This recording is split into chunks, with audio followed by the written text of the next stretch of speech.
He is the epitome of what do it for the plot is all about. If do it for the plot was an actual person, it would be Will Smith. Hello, my beautiful people. Welcome back to Mental Moments. I am Lisa Coleman. I have my degree in psychology, and I've been in the mental health field for 25 years. So we're on chapter 2 of Will's book. So let's start the analysis and discover the shadows. Okay, pay attention. Tell you all about me. Okay, so let's jump right in. We're on chapter 2 of Will's book, and this chapter is called Fantasy. And boy, does Will take us down a real phantasmic path of how his mind was working as a child and how he was able to create this amazing fantasy world for himself. Will starts off the chapter by rapping his song, Parents Just Don't Understand. He's being really jovial, he's being very comical. The chapter is really light and airy and fun. Will gives a beginning statement saying that he is a type of man that he prefers to clean up the truth. He says that the truth is whatever he believes it to be and what he decides to make you believe. He pretty much says that he's a storyteller. And Will says he lives in an ongoing war with reality. He also states that he really enjoyed science and math because science and math is exacting. There is no emotions when it comes to math, and it's all numbers. And we all know that numbers are precise and it adds up exactly to what you know it's going to be. There is no gray areas with math. Will also says he has a wild imagination and he really enjoyed making up stories.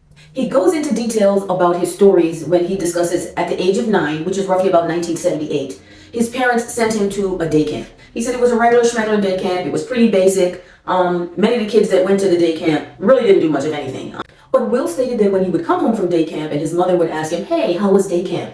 Will would create this elaborate story stating how there was a huge jazz band that came in with trombones and trumpets and all kinds of instruments and how they put on this ginormous performance. He also mentioned that it was an entire dance troupe and they came marching through the camp and how they were doing flips and backflips and the dance troupe danced for them throughout the entire day while he was at day camp. Now, Will stated that his mother really enjoyed his stories. She would embellish with him. She really encouraged him when he was in his fantasy world.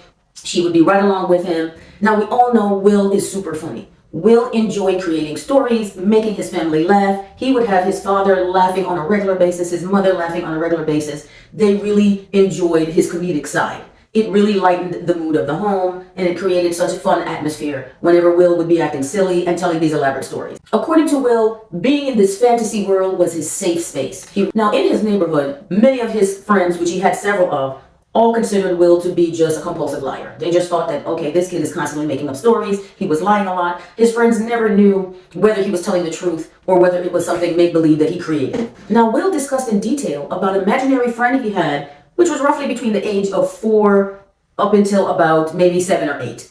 And he stated that his imaginary friend was called Magicer. Will mentioned that his imaginary friend was a white boy with red hair, had freckles, he wore a bow tie, a high-water light blue suit. Will states his imaginary friend spoke to him quite frequently. His mother was fully aware of his imaginary friend. Will's mother always encouraged Will's imaginary playtime and his fantasies. She would have full-blown conversations with Magicer and would even set a dinner plate for Magicer at times. So she really enjoyed his elaborate fantasy mindset. The only thing that Will mentioned was, even though he was creating these fantasies and being jovial and being funny and creating levity in the home, she wanted to make sure that he was still educated, that he was still smart. So what Will was able to do is, while he was creating these fantasy worlds and coming up with all these amazing elaborate jokes, he would make sure he would add intelligence to it. He would add things that would show to his mother that he was being smart. He wasn't just being goofy and silly. He was using comedy in a very smart way to show his mother that, yeah, I'm funny, but I'm also intelligent. Now again, many of the kids in the neighborhood just considered Will an oddball. He had friends and they played together, but I got a sense that he was the butt of their jokes. He just was considered this long, lanky, skinny kid that walked around with really bright neon colors. Will also said he would wear these cowboy boots that he thoroughly enjoyed. And the kids really just thought he was weird. He would wear things that would be the most elaborate, something that would completely stand out from the others. And he really enjoyed being the center of attention, even though the attention he was getting was somewhat negative from his friends. But at the same token, he really enjoyed the attention. He loved being the class clown. Because Will was such an oddball to his friends and the kids in the community, he was picked on and bullied quite frequently, but it never deterred him from being who he was. He just felt comfortable in his own skin. He enjoyed being silly. He enjoyed wearing what he wanted to wear, and nothing was going to stop him from being who he wanted to be. The takeaway I got from that in chapter 2 was that Will just really lived his full delusional life. And it didn't matter what other people thought. He was going to do him. He was going to be who he wanted to be. And I really like that for him. I really like the fact that no matter how often he got picked on, which being picked on and bullied is a horrible thing. And it could make kids go into a deep depression and become reserved, but not Will. Will was like, I am who I am. He lived in his own head. He created his own fantasy. He is the epitome of what do it for the plot is all about. If do it for the plot was an actual person, it would be Will Smith. Now, Will goes into deep detail about an event that took place on the basketball court. Will discusses how he was on the basketball court. All the kids were out there playing, shooting rounds of balls, trying to make the basket. Now, again, these kids were tossing balls, shouting out the various different NBA star names that was hot and that was popular at that time. But Will is looking at these kids like, okay, they're crazy. The only superstar NBA player that is going to make this basket is Dr. J, which is Julius Erving. So Will created this scenario in his head and mentioned to all the kids on the basketball court that he can dunk the ball. Now the kids are looking at him like, bruh, you're crazy. You'll never be able to dunk this ball. Now, according to Will, he created this fantasy in his head that he was Julius Erving. Now, I didn't point out that Will came to the basketball court with neon green shorts and his cowboy boots. And he just knew he was going to dunk this ball. So he made a bet with all the kids on the basketball court that I guarantee you I can slam this ball in the hoop. His fantasies and his thoughts had him believing within himself that he was Julius Erving, that he can elevate himself off the ground to get his hand right into that hoop and make that basket. So Will stated he proceeded to lick his hand, wipe the bottom of his cowboy boots, and then he began dribbling up and he launched himself in the air to try to make this dunk just like Julius Erving. In his head, he knew it's going down. The basket is going to go in the hole. They're probably going to think that he's the greatest thing ever. Unfortunately, Will never made the basket. He got up really high, but clearly it never went in. Now, what happened after that was pretty harsh. Will stated that he completely lost his footing, fell backwards on the concrete, bust his head. Lights were out. He completely knocked himself out unconscious. Head was bleeding. He had to be rushed to the hospital. The ambulance picked him up and took him to the emergency room. Now, Will stated that when he was able to open his eyes, he saw the ambulance over him. He saw them trying to get him on the stretcher. And the first thing he said to his friend was, did the ball go in? So the fantasy that Will created, that he was actually going to embody Dr. J and make this basket, it still was living on in his head, even after when he fell, knocked himself unconscious. He woke up thinking that, hey, I did it, right? I made the basket. But once he got placed on the stretcher, reality, started to set in. So Will basically did not like living his life in the current reality in which he was in. He really enjoyed creating this fantasy world. He always felt by entertaining his father and making things really fun and comedic in the home would prevent his father from hurting his mother, which we all know his father was very violent, very abusive to the mother, very abusive to all the kids. So this was a way for Will to escape.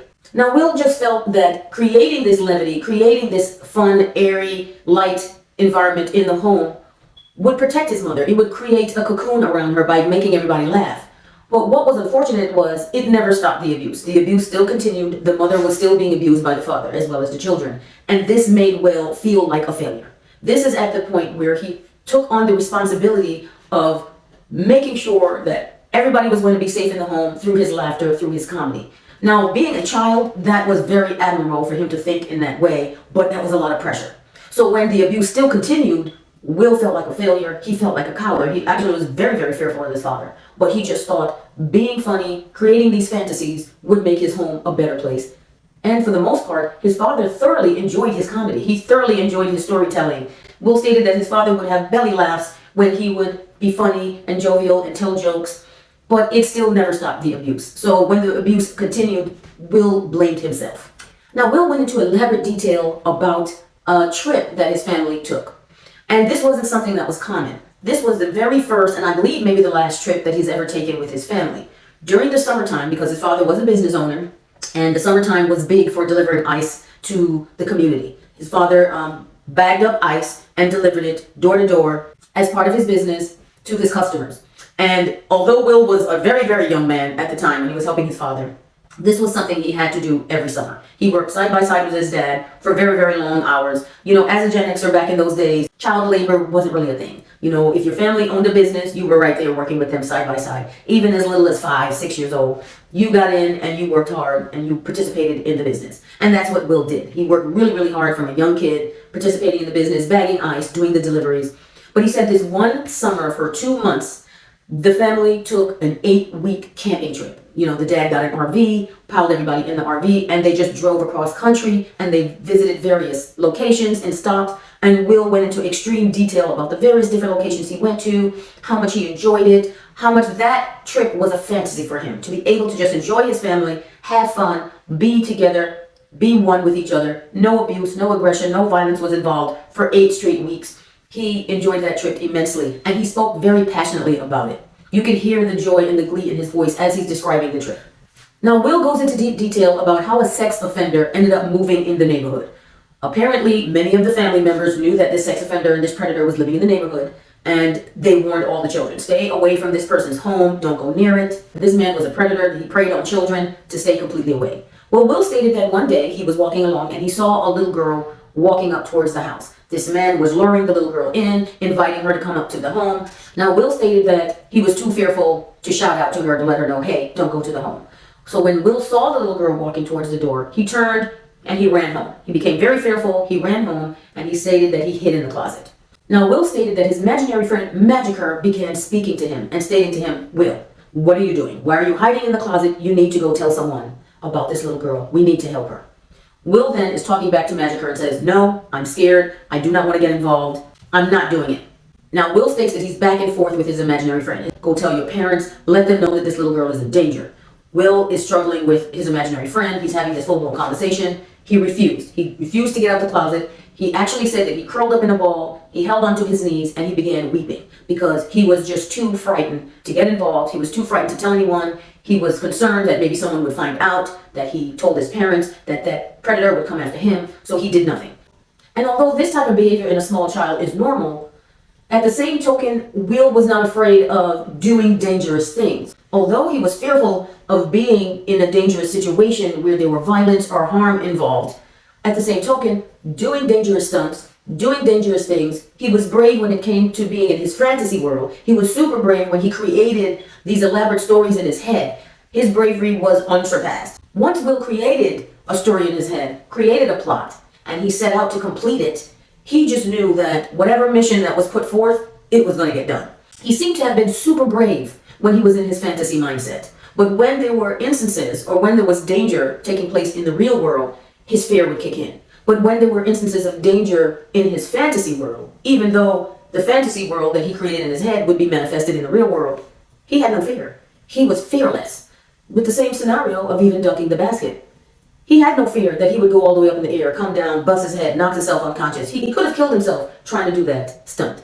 But he had no fear. He was fearless. But when it came to just telling his parents about the little girl that was putting herself in danger, completely had a meltdown. Completely balled up in a ball, ran into a closet, and cried.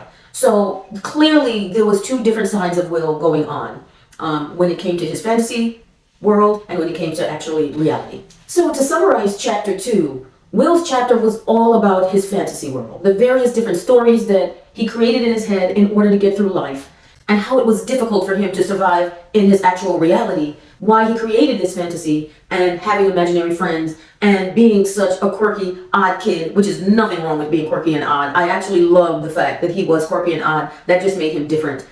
And it's really sad that he got bullied for that. Nonetheless, Will really made it seem like he enjoyed his experiences as a child growing up. He enjoyed his fantasies. He always stood out. He always went against the grain. He was always completely opposite. Again, Will did everything in his life for the plot. He was the superstar. Will is the star of his own movie. Everyone else are characters. And he creates these elaborate storylines and fantasies in his head. And he just knows that it's going to turn out the way he expected to turn out. Brilliant mind. Like I said, he is a walking epitome of do it for the plot. Like seriously, in his younger days, everything was a storyline. Everything was a movie. He was the star. He was going to outshine and outdo all the other characters, and they were just going to love him, and they were just going to follow his lead. So that was pretty much the end of chapter 2, but I do have some thoughts. In my evaluation and analysis, it really sounds like Will have this diagnosis called Paracosm.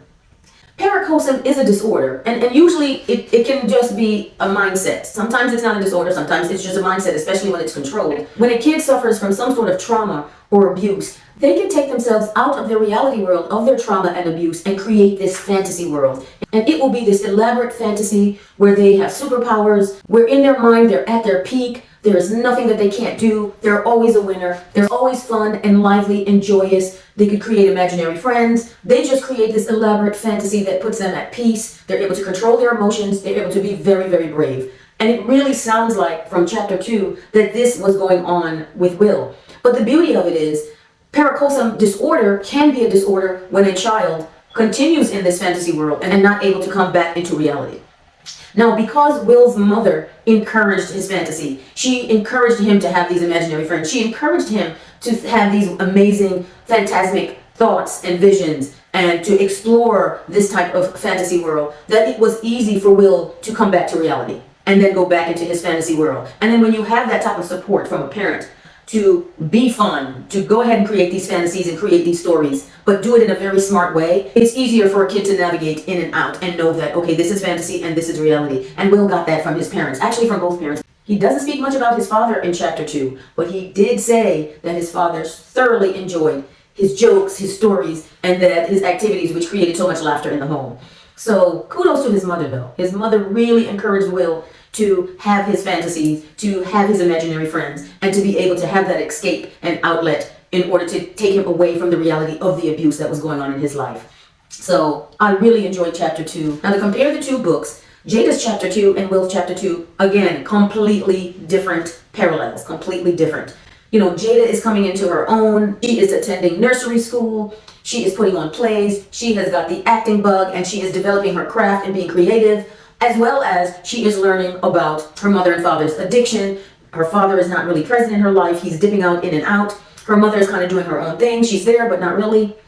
But Jada is still thriving. She's still enjoying her upbringing. Her maternal and paternal grandparents are pouring out love, giving her all the attention she needs, and she's just enjoying the love that she's getting during her adolescent years. Now, on the other hand, Will is still going through his abuse, but he's still enjoying his childhood. He's playing in the neighborhood with the neighborhood kids and friends, and he's out playing basketball, and he's just created this elaborate fantasy world in his head. And Will is the main character and the superstar of his plot, which is his life. And I absolutely love that for him. So yes, stay tuned for chapter 3. I am going to be back at Jada's book called Worthy. But guys, go out and get these two books, Worthy, as well as Will's book called Will. It is an amazing journey of two Gen Xers that is just trying to discover themselves from all the programming that was downloaded during their adolescence, teen, and adult years. And right now, they're just trying to uproot their shadows and live their true, authentic self. And I love that for them. So stay tuned, and I'll see you next time. Toodles!